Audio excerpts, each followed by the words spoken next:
अजिबात घाबरू नका, कारण जे होतं ते चांगल्यासाठीच होतं.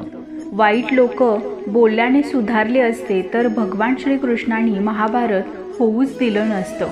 तुमच्या आयुष्यावर कधीही नाराज होऊ नका, कारण जसं आयुष्य तुम्ही जगता ते कोणाचं तरी स्वप्न असतं.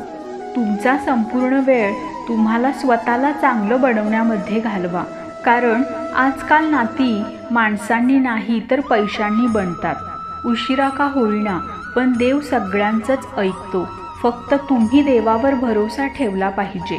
भगवान श्रीकृष्ण म्हणतात, ज्याप्रमाणे हवा कधी एका दिशेने वाहत नाही, वेळोवेळी बदलत राहते, त्याचप्रमाणे माणसाचं नशीबसुद्धा वेळोवेळी बदलत राहतं. त्यामुळे वेळ खराब असेल तर चिंता करू नका, चांगली वेळ येण्याची वाट पाहावी. देव त्याचे पण ऐकतो जे कधी बोलून दाखवत नाहीत. ईश्वराच्या प्रत्येक निर्णयावर खुश राहिलं पाहिजे, कारण देव आपल्याला ते नाही देत जे आपल्याला पाहिजे. देव आपल्याला ते देतो जे आपल्यासाठी चांगलं असतं.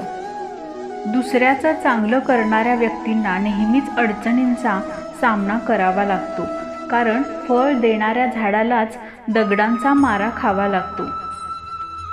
देवाला जे पाहिजे असतं तेच होतं. प्रार्थना शब्दांनी नाही तर मनापासून केली पाहिजे. भगवान श्रीकृष्ण म्हणतात, जे लोक तुमच्यावर जळतात त्यांचा तिरस्कार करू नका, कारण हे तेच लोक आहेत ज्यांनी मान्य केलेलं आहे की तुम्ही त्यांच्यापेक्षा खूप सरस आहात. नेहमी धीर धरावा, कधी निराश होऊ नका, कारण ज्याने तुमचं नशीब लिहिलेलं आहे तो जगाचा सगळ्यात मोठा लेखक आहे. शिक्षण कुठूनही घेता येतं, पण संस्कार फक्त घरातूनच मिळतात.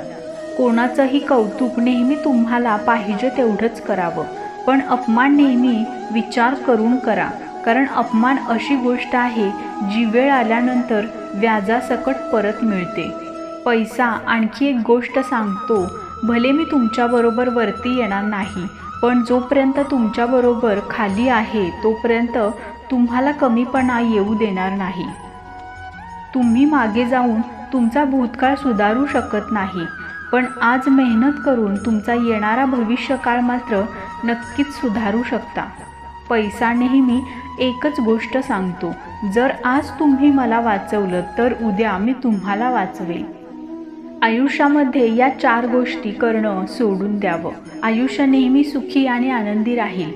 सगळ्यांना खुश करणं, दुसऱ्या लोकांकडून जास्त अपेक्षा करणं, भूतकाळामध्ये जगणं, स्वतःला दुसऱ्यांपेक्षा कमी लेखणं.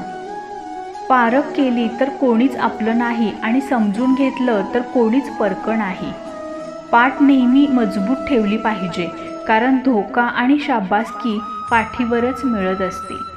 बऱ्याच वेळा मनात येतं हार मानावी, पण नंतर लक्षात येतं की अजून तर खूप लोकांना चुकीचं सिद्ध करायचं आहे. स्वतःचा आनंद दुसऱ्यांवर अवलंबून ठेवू नका, नाहीतर नेहमीच गुलाम म्हणून जगावं लागेल. खऱ्या व्यक्तीला नेहमीच खोट्या व्यक्तीपेक्षा जास्त सफाई द्यावी लागते. वेळ माणसाला यशस्वी बनवत नाही, तर वेळेचा योग्य वापर माणसाला सफलता मिळवून देतो. कोणाचीही कदर करायची असेल तर तो जिवंत असताना करा. मृत्यूनंतर तर परके लोक पण रडून जातात. जी व्यक्ती कधीच त्यांचे दुःख कोणाला सांगत नाही, याचा अर्थ असा नाही की त्याच्या आयुष्यामध्ये काहीच दुःख नाही. दुःख लपवण्याचं त्याचं एक कारण असतं की त्याला माहीत आहे हे जग दुःख दूर तर करणार नाही, पण वाढवून मात्र नक्की ठेवेल. भगवान श्रीकृष्ण म्हणतात, जो माणूस प्रत्येक वेळी सगळ्यांची खुशी आणि आनंदाविषयीचा विचार करतो, नेहमी दुसऱ्यांची कदर करतो, माहीत नाही तो आयुष्यामध्ये एकटा का पडतो. स्वप्नांना पूर्ण करण्यासाठी झोपलं नाही तर जागलं पाहिजे आणि समजूतदार नाही तर ध्येयाने वेडं बनलं पाहिजे.